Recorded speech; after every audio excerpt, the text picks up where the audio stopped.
Lions TV, we are sponsored by Regal Elevators and Lifts Consultants Limited, a company owned and operated by a Millwall fan, just like every single one of the sponsors on the backboards behind me. If you are going to do a bit of business, then please keep it in the Millwall family and check out all of our sponsors' website links in the description below. Now, this is your pre-match prediction for tomorrow's away trip to Birmingham at St Andrews.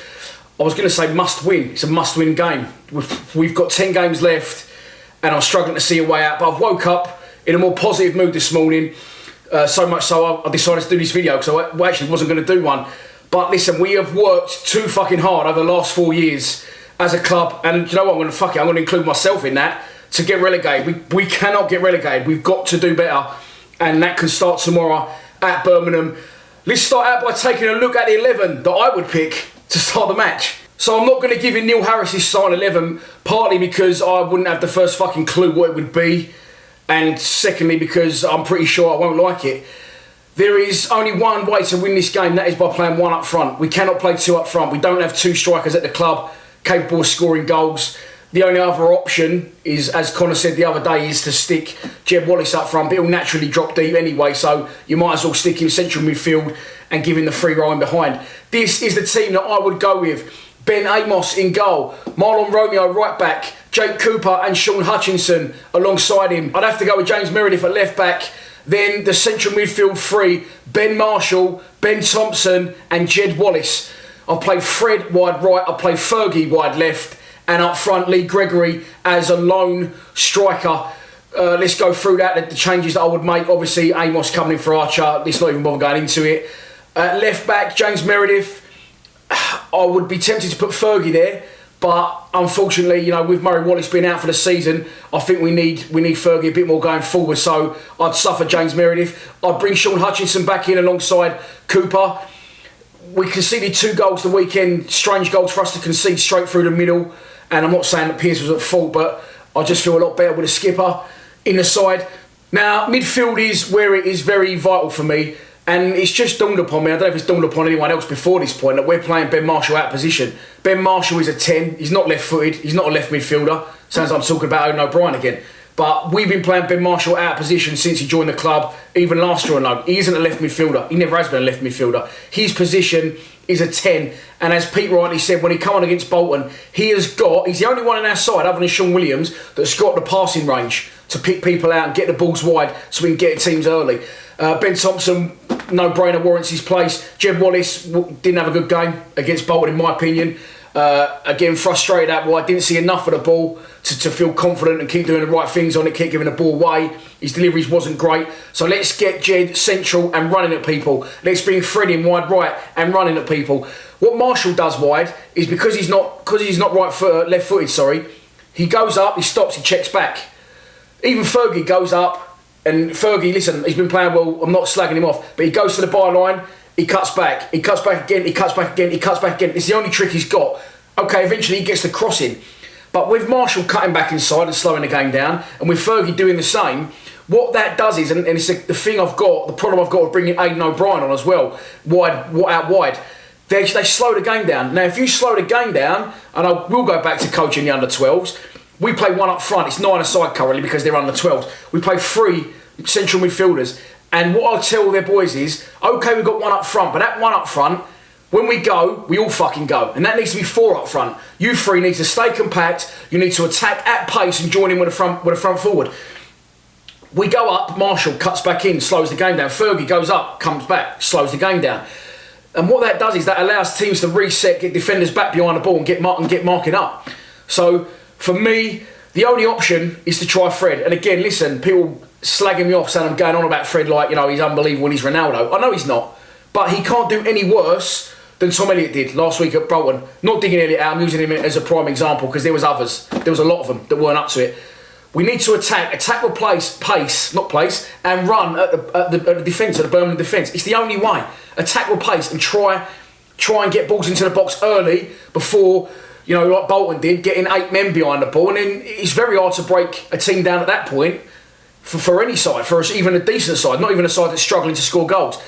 Play Marshall, play Thompson, Play Wallace, 3 central midfielders. Thompson can break the play up, Marshall can distribute it, and Jed can get the runs in behind the forwards, join in with balls out wide from Fred and Fergie. It is the only option, Gaffer. If you play 4-4-2 and start Morrison or Elliott up front, we are going to lose tomorrow, without doubt. I think we're going to lose anyway, but the only chance we got is to change it up and freshen it up.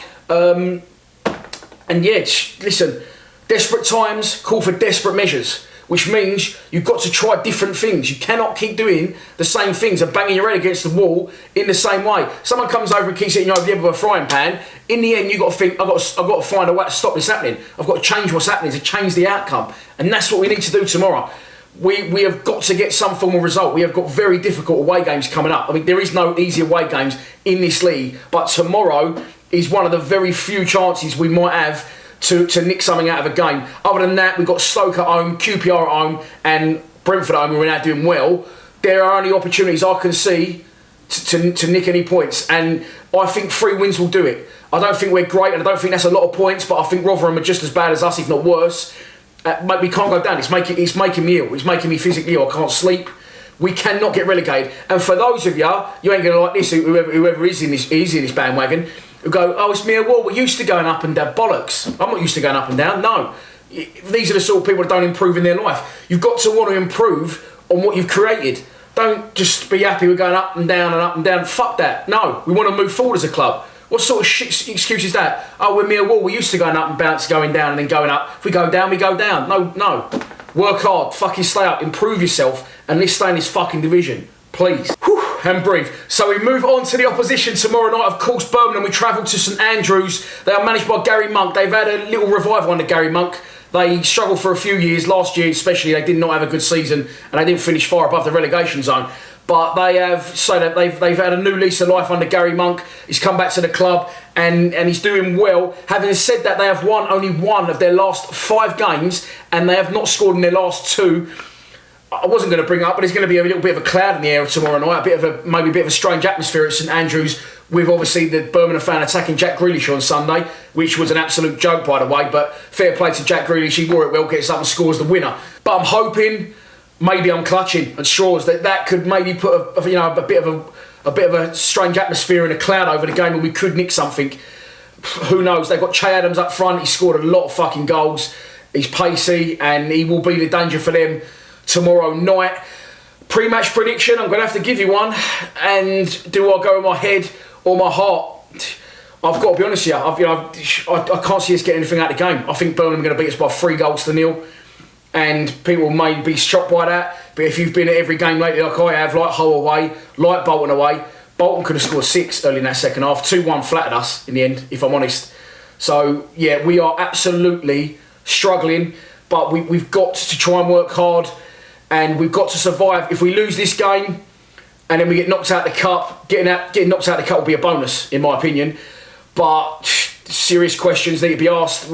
If the players can't turn it round under Harris after Sunday and we lose tomorrow night, it's got to be time for a change. It has to be. We need someone to come in the short term just to dig us out of this shit. It'll probably be Steve Morrison.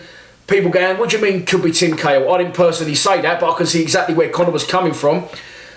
Tim Cahill could come in like he did last season, not play, and just all we need is someone just to give the fucking players that little lift. You see it all the time. When a manager goes or he gets sacked, a new temporary manager comes in and they end up pulling the result out of the bag. And we only need 2 or 3 just to get us through the end of the season and then review the situation. Having said that, I want Neil Harris to succeed. I don't want him to leave, but he needs to stop saying stupid shit like, you know, and putting Tom Elliott in the side. He said, I don't know one person at Millwall Football Club as a fan or does something that I do, Lions TV or Act Tongue podcast or whatever, that would put Tom Elliott in a starting 11.